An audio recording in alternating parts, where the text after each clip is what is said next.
Bonjour tout le monde, j'espère que vous allez bien. Moi, je vais super bien. Il y a deux choses ici sur Terre qui détruisent les relations. C'est d'abord l'argent et la jalousie. Qu'en est-il alors lorsque ces deux choses se combinent? Qu'en est-il alors lorsque ces deux choses viennent d'une personne que vous aimez, comme par exemple votre maman? On a l'habitude de vivre ces choses-là avec des copines, avec des cousines, entre familles. En 2015, Tina Bora disparaît et son fiancé Raoul est persuadé que c'est sa maman, qu'elle a été assassinée par sa maman. C'est alors qu'en 2012, on arrêta un monsieur qui était le chauffeur de la maman de China. Et à ce moment-là, c'est là où toute la vérité sorta. Donc, la maman de China, Indrani, elle était à l'université avec son copain. Ils ont eu deux enfants, Michael et Tina Bora. Le papa de Tina Bora, l'ancien mari de la maman de China, donc il n'avait pas de travail, il n'avait pas assez pour vivre. Mais Indrani, la maman de Tina, elle voulait tellement la belle vie. Elle avait un rêve, entrer dans la high society. Elle avait un rêve, accomplir tout ce qu'elle peut et avoir beaucoup d'argent. C'est comme ça que elle s'est donc séparée du papa de China et Michael. Alors, elle a pris ses deux enfants, elle allait les laisser chez ses parents à Calcutta. C'est comme ça qu'elle a commencé. Elle a fait ses études en informatique. Après cela, elle a donc ouvert sa propre entreprise et là, le cofondateur de cette entreprise n'était que son mari lui aussi qui était un homme assez aisé. La relation n'a pas duré, ils ont divorcé et comme Indrani, la maman de China, elle avait tellement de succès envers les hommes et puis envers les hommes très très riches, elle est donc tombée sur le CEO de Star is Now. Donc, c'est un peu comme Walt Disney. Donc, elle vivait sa vie, elle était contente et tout. Elle avait atteint ce qu'elle voulait puisque c'était son rêve, vivre la belle vie et être dans la high society. C'est comme ça que le jour de l'anniversaire de China, comme elle vivait, elle et son frère, vivait chez sa maman. Le jour de son anniversaire, elle écrit dans son journal intime: je te déteste maman, je te déteste, voilà que tu as épousé un vieillard. Je te déteste, comment tu m'as abandonné. Et dans ce même journal, elle écrit aussi, elle dit: mon papa, je ne te connais pas, mais j'aimerais bien t'écrire des lettres, mais ma grand-mère et mon grand-père, j'espère, ils ne vont pas comprendre cela et ils ne vont pas me laisser t'écrire des lettres. C'est alors comme ça que Tina, un beau jour, elle dit à sa maman qu'elle aimerait venir continuer ses études à Mumbai. C'est comme ça que sa maman acceptait curieusement et elle lui disait: tu sais, si tu veux vraiment venir ici, il va falloir que tu dises que tu n'es pas ma fille, il va falloir que tu dises que tu es ma petite sœur. C'est comme ça que Tina aussi, elle n'avait pas de choix. Elle a dit: ok, il n'y a pas de souci, je dirais que je suis ta petite sœur. C'est comme ça que Tina est donc venue à Mumbai. Elle était là, elle faisait ses études. Malheureusement, pour la maman de China, Indrani, son mari actuel avait deux fils et c'est comme ça que l'un des fils tomba amoureux de China. Ils commençaient alors leur relation et cela énervait tellement la maman de China au point où elle a tué sa fille. Bon, là, j'ai vraiment coupé là. Elle a tué sa fille. Mais comment est-ce que ça s'est passé? Lorsque sa fille a commencé à sortir avec l'un de ses beaux-fils, la maman de China ne voulait pas. Elle ne voulait pas cette relation. Elle n'accepta pas.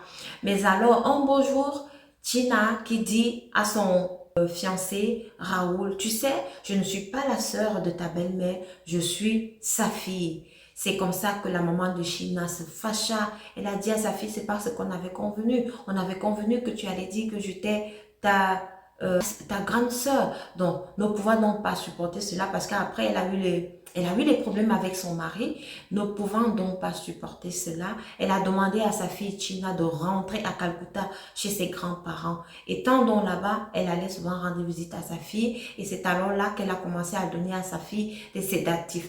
China donc, elle tombe malade parce qu'elle prenait ces médicaments-là. Elle est tombée malade et Raoul de son côté, il a commencé à s'inquiéter. Avant cela, Raoul est d'abord parti, il a fait 1 an à Londres. Lorsqu'il est revenu, la maman de China a dit à son mari, au père de Raoul, qu'elle n'aimerait plus que Raoul vive dans l'appartement. Il doit aller vivre ailleurs. C'est comme ça que Raoul a donc cherché un autre appartement ailleurs avec l'aide de son papa et c'est là-bas qu'il vivait. Mais tellement qu'il voulait voir sa fiancée, il a commencé à chercher, elle est où? Sa maman lui dit, mais actuellement, elle est malade, elle a besoin de calme. Raoul ne voulait pas entendre cela, il est quand même descendu. Il a vendu tout ce qu'il avait pour pouvoir aller voir sa fiancée à Calcutta. Vous allez me poser la question, comment ça a vendu tout ce qu'il avait? Pourtant, son père était l'homme le plus puissant de la ville. Ah, c'est comme ça, vous savez, lorsque vous avez ce genre de belle-mère, parfois ça se passe ainsi. C'est comme ça qu'il a donc pu vendre ce qu'il avait pour aller rejoindre sa fiancée. Il est donc arrivé là-bas, il trouve sa fiancée China dans un état pitoyable. Il a regardé les médicaments que sa fiancée prenait. C'est comme ça qu'il a demandé à voir le médecin qui traitait Tina à l'insu de sa belle-mère. Le médecin lui a dit que non, Tina prenait des sédatifs. Donc par là aussi, on ne sait pas ce que la belle-mère a raconté au médecin qui traitait Tina pour qu'elle puisse recevoir ces sédatifs qu'on donne en général aux gens qui sont atteints de la schizophrénie. C'est comme ça que le fiancé de China, Raoul, il demanda à sa fiancée de ne plus prendre ses médicaments. Lorsque China a arrêté de prendre les médicaments, elle allait très bien. Elle n'avait plus de problème. Elle n'était plus malade. Elle était maintenant en bonne santé. Elle vivait sa vie avec son fiancé parce que 1 an après, elle s'est fiancée avec Raoul. Donc, ils devaient se marier. C'est alors qu'un beau jour, Raoul va chercher sa fiancée après le travail. En sortant, il trouve déjà que la maman de Tina est là. Il se pose la question, mais celle-là, qu'est-ce qu'elle fait ici? Elle dit, non, je suis venue la chercher. On va aller au restaurant. Tina qui dit à son fiancé Raoul, il n'y a pas de problème, ce n'est que ma maman, elle m'amène au restaurant. J'espère que là, on aura de meilleures relations. Mais Raoul était inquiet parce qu'il a vu Tina qui était avec 2 personnes qu'il ne connaissait pas. Mais quand même, il a laissé. Mais il se dit que la maman de Tina voulait l'empoisonner. Mais pourquoi la laisser? Bref, il a quand même laissé. Vous savez, les relations entre mère et fille, il a laissé. Elle est partie. Vers 20 heures, il commence à envoyer des messages à sa fiancée China. Elle ne répondait pas. Il envoie des appels, elle ne répondait pas. Rien du tout. Le lendemain, rien du tout, rien du tout. C'est à un moment donné, il a reçu un message dans lequel il était écrit que Tina ne voulait plus de lui, qu'elle a trouvé quelqu'un d'autre, elle ne veut plus cette relation avec Raoul. Raoul dit non. Il a trouvé ça très douteux. Et il s'est dit non, Tina ne peut pas écrire un truc pareil. C'est pas elle et tout. C'est comme ça que Raoul commença encore à chercher. En vain, il n'a rien trouvé, pas de message, pas de piste pour pouvoir chercher sa fiancée. Il est parti dans les postes de police, il a porté plainte, il a dit là-bas que il pense que la maman de Tina a tué sa fiancée et sa fille en même temps.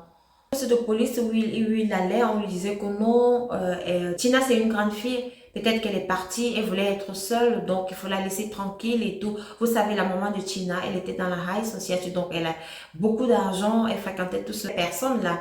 Donc à ce niveau-là, on pourra aussi dire qu'elle avait des complices ou alors elle avait des amis au niveau de la police. C'est pour ça que l'enquête n'est même pas allée loin. Mais en 2012, avec l'arrestation du chauffeur, parce qu'il était en possession d'armes, c'est là où on a su exactement ce qui s'était passé. Le chauffeur, il a avoué, il a dit que non, il voulait se repentir et qu'il voulait laver ses péchés. Il a des révélations à faire. Donc, entre-temps, 1 mois après le décès de China, un corps a été retrouvé.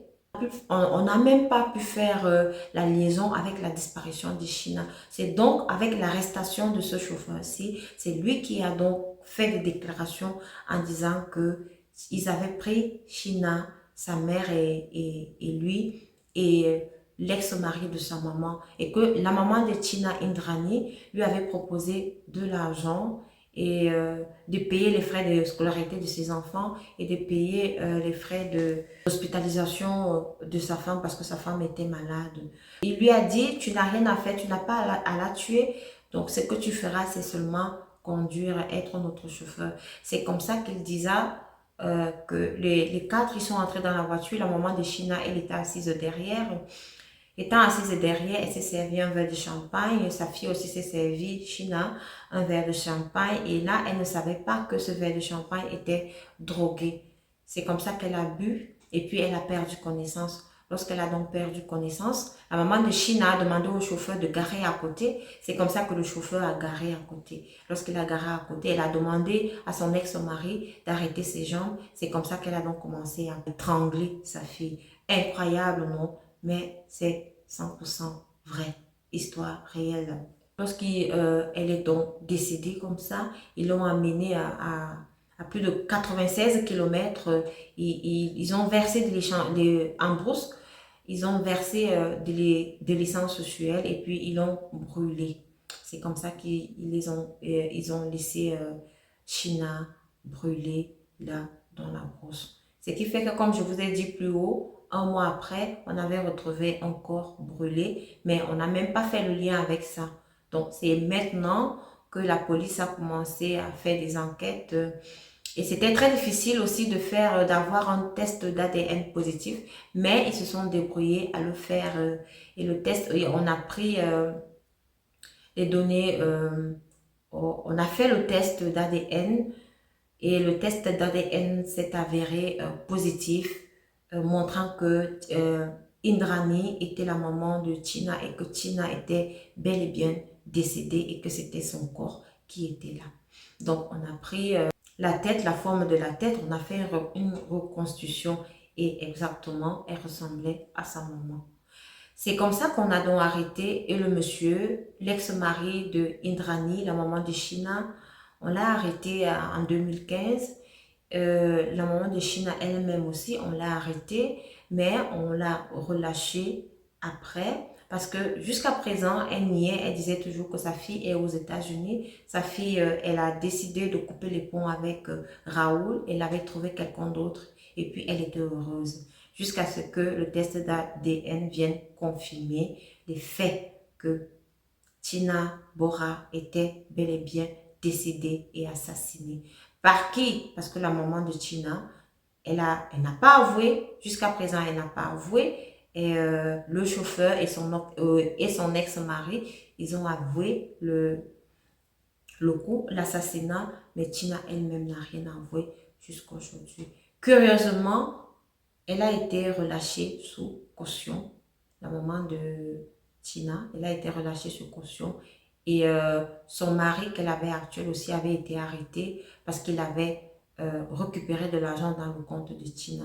Donc, on s'est dit aussi qu'il était complice du coup. Mais quelque temps après aussi, il a été relâché parce que je vous ai dit plus haut, il était l'homme le plus puissant de la ville de Mumbai.